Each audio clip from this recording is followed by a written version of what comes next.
thank you to Fox Airsoft for sponsoring this video by sending me the airsoft gun for the review. Check out their giveaway in the description where you could win a striker for free.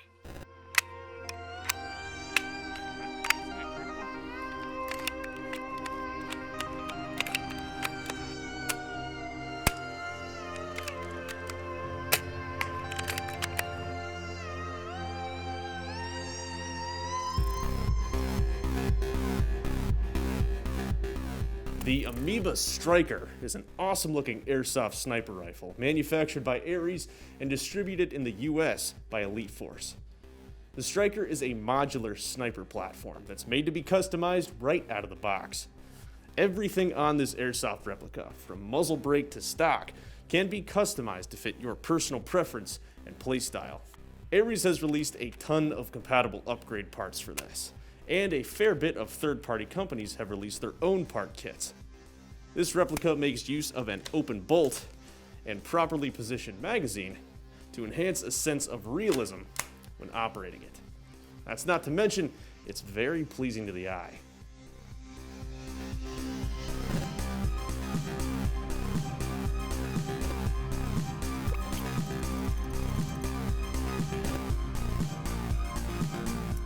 First generation of Strikers actually had some quality control problems. The most notable being that if you dropped a first gen Striker, it had a high likelihood of going off.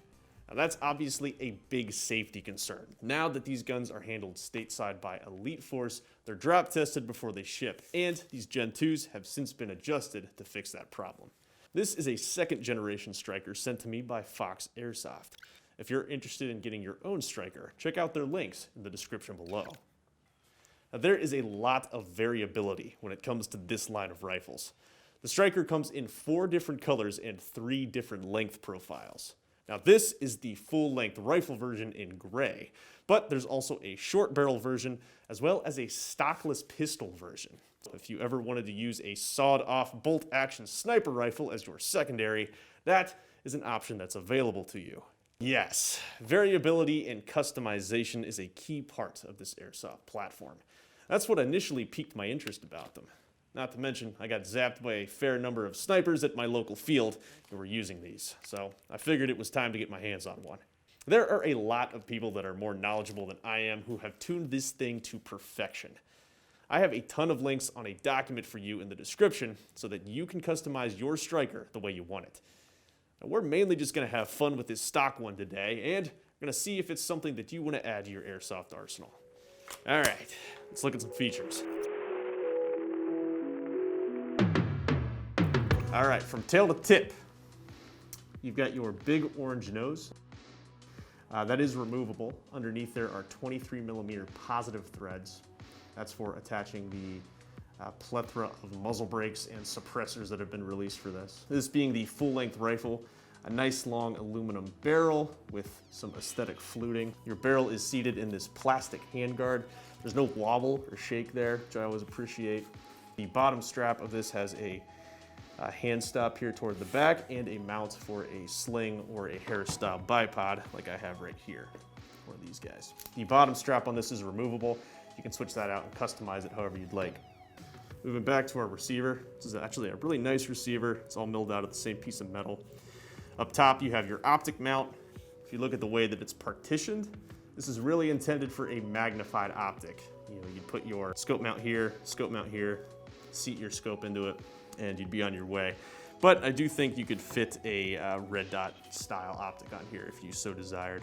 Toward the front of the rail, you have your hop-up adjustment screw, this little grub screw mounted on the second rail segment there. That can be adjusted with a regular Allen key. Clockwise rotations adds hop, counterclockwise rotations removes hop. So on the left side, nice trades etched into the metal. Over here you can also see your cocking indicator. This is a cool safety feature that they have on this. If your gun is cocked, this little indicator pops out. That tells you that the gun is loaded and it's hot. If you go on the right side of your Striker, you have your ejection port. But if you pull the bolt back, look at that. It has an open breech. So you can actually look into your hop-up chamber and see the BBs going in, which that's a really cool feature. I appreciate the realism that adds. It does come at a cost. We'll talk about that in a second. We have a reciprocating metal bolt handle there.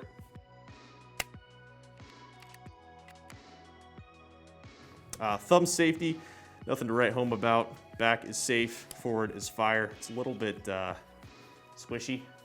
Not a huge fan of that, but that's okay. This does lock, when it's on safe, it does lock your trigger. It does not lock your bolt. So you can still cock the gun with the safety on, but you can't fire.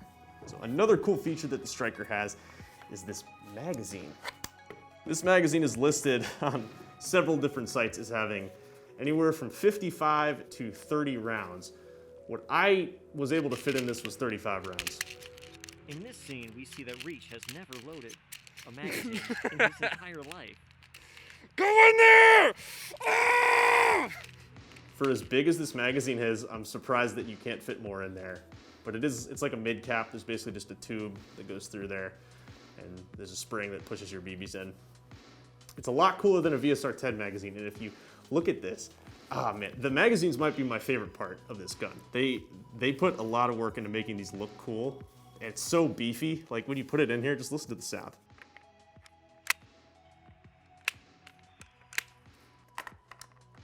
Oh, that's awesome.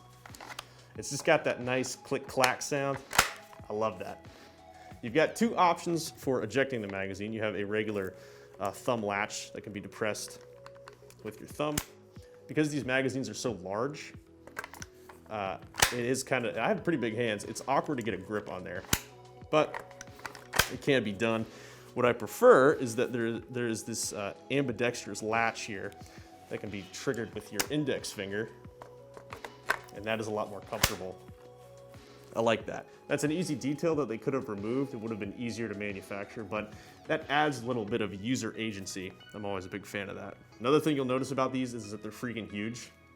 They say 338 Win Mag on the side, so if you've seen that cartridge, you know it's big.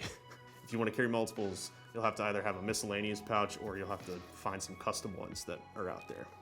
I have seen some custom ones, they're available. You have about a 45 to 50 degree angle grip there. It's pretty comfortable. Now, cool thing is that this grip plate can be removed, and what's inside there are two Allen keys, one to adjust your hop up and one to disassemble the rifle. So you don't have to have your maintenance tools jangling around in a loose pouch. It just goes right back into the gun. When I busted this guy out, I was a little bit disappointed because I thought that these stocks were adjustable. They're not. This cheek rest and the butt plate are non-adjustable, but you can buy an upgraded stock kit where you can either add a elevated cheek rest or an adjustable cheek rest and basically a winding wheel to your butt plate to adjust the length on there. So you see these hex screws, if you pop those out, you can move your sling bar depending on how you want to wear your sling. Small critique and a personal opinion. Don't love the butt plate. It has this is just that fat, thick rubber. I don't love that, mainly because this texture, in my experience, gets a little bit gross after a while.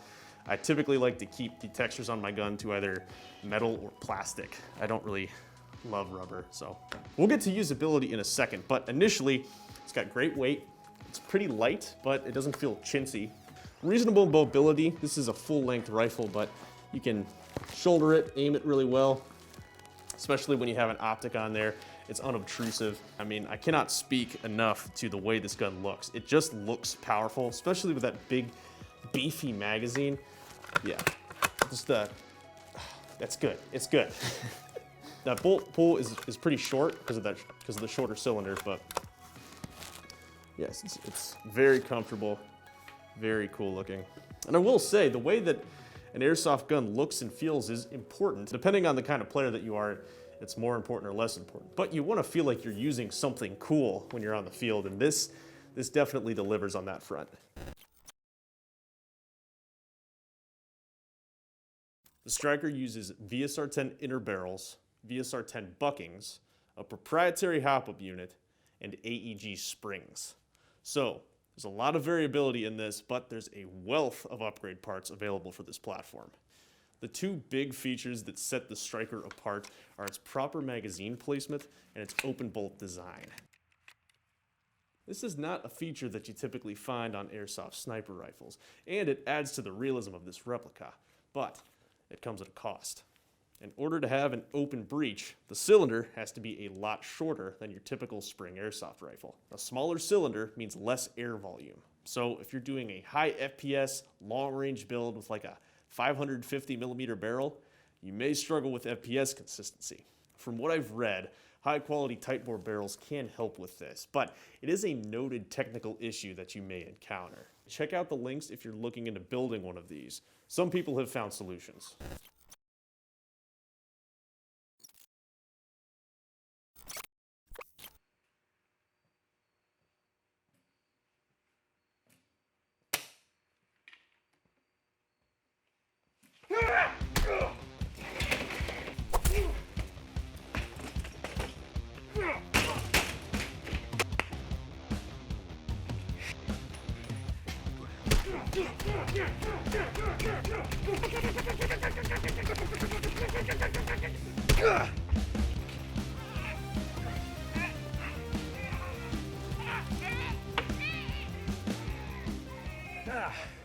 So you thought you could sneak up on me, huh, Vadim? No, Reach. I came to assist you. What? You're not here to attack me? No, we're on the same side. What do you mean? Don't you know? I'm corporate approved now. Oh, that's why you're wearing a blue ski mask. Yeah. Could you put me down now? Oh, yeah, sure. Okay. You wanna help me? Oh, okay. We're gonna do a quick chronograph test. What's interesting is that this gun was sent to me by Fox Airsoft, and it actually has a tag on it that says it has already been chrono tested, which is pretty interesting. But it is in meters per second, and unlike my friend Vadim here, I am not European, so I don't know what any of that alien mumbo jumbo is. We're gonna do it in freedom units. All right, Vadim, get over here. Let's do this thing.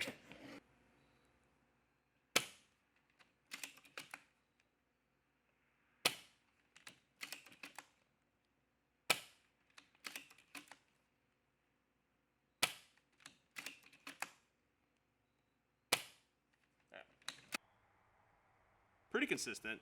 Our first shot was 386.7, which is on the low side, but all the other shots from 2 to 5, I took 5 shots. From 2 to 5, we got 397, 397, 399, and 399. So that's, what is that, a 3-point difference? It's pretty good. We're gonna do a quick range and accuracy test.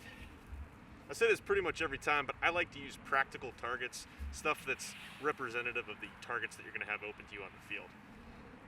Here we have 3 boxes. The one on the bottom here is to represent the crotch area, probably the most unfortunate place to get shot, but a large target available to you as a sniper. Next we have the larger target, the chest, torso, belly area, and on top we have a paintball mask to represent the head. So I have our striker set up about how I would run it in the field, and I have our run cam mounted on the scope here so that we can see what we're shooting at. I'm going to take 5 shots from the prone position with it mounted on the bipod, and then I'm going to take 5 shots standing up, and we're going to see what we get. With this gun shooting roughly 400 FPS out of the box, depending on the fields, you may or may not have a minimum engagement distance. At my field, if you are using a sniper rifle, you have to be at least 100 feet to engage targets. This is, I would say, about the max range that I would give a striker out of the box, but I don't know, maybe it'll prove me wrong. Let's find out.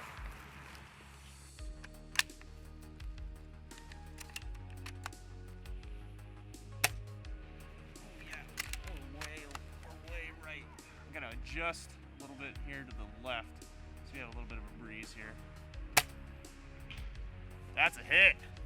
That was a miss.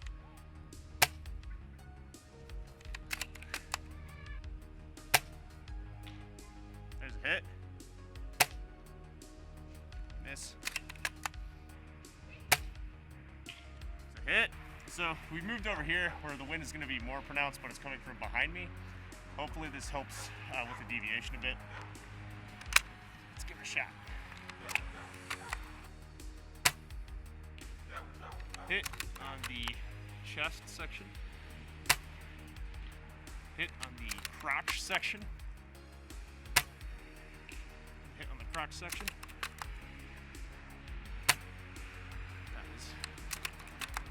right. Hit on the chest, I think. Okay, so that was what, 4 out of 5? Again, we are using light ammo, so there is going to be deviation there. That's my bad, but actually not bad for 100 feet. So let's do some standing. Right. Crotch. That's chest. Whoa, that was way right. I don't think that was. I don't feel many breeze. There might be some breeze down there. Oh man, that was really right. Wow. I'm gonna try one more. Another cut way right.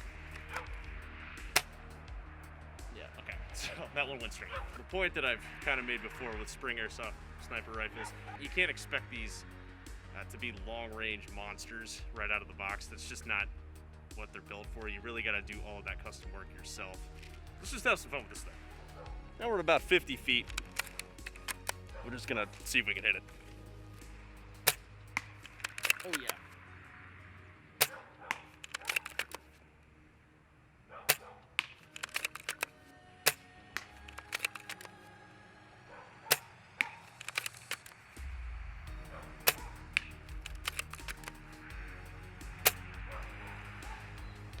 Pretty fun. It's definitely fun. It feels good.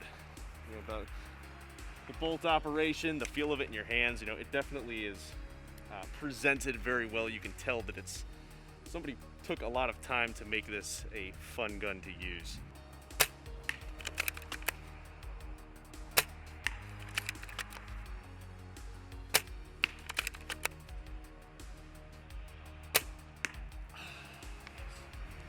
Very enjoyable. I really like the shorter pull on this. It's a little bit different, having used like VSR 10s before. They've got a longer bolt pull. This one is really short.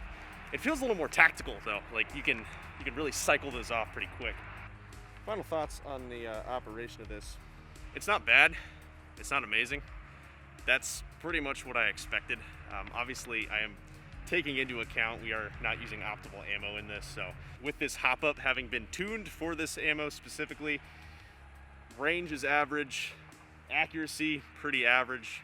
However, if you want to be a sniper, I don't see why this is not a good option for you. You know, it has plenty of customization stuff that you can slap on it and make it your own, but I'm pleased with it. It's definitely, it's fulfilled my expectations, even if those expectations were not particularly high. I really like this gun. I like its build quality, its aesthetic appeal, and I like that it has so much aftermarket support. I didn't even talk about the HPA kits that are available for this thing. It's an airsoft gun that feels purpose-built, and there's a lot of love that went into the little details. Limited cross-compatibility with VSR 10 and AEG springs is a plus for me. The open breech and proper magazine placement are a great touch, but the shorter cylinder presents technical limitations that need to be compensated for, especially if you plan to maximize the Striker platform. The host of external upgrade parts are great, but the price really starts to grow when you stack up all of the additions that it takes to make a unique Striker. I would specifically purchase one with the long-term plans to upgrade it, not use it in its stock state. For me, that reigns true for pretty much any airsoft sniper rifle. The Striker has the potential to be the long-range nail driver of your dreams, if you put in the time, money, and effort that it takes to maximize it. Another big thank you to Fox Airsoft for sending this thing out for the review. Check out their links in the description and enter their contest where you could win one of these for free. And of course, let me know what you think in the comments. Would you run a Striker? Did I miss anything? I'm Reach. Stay corporate approved.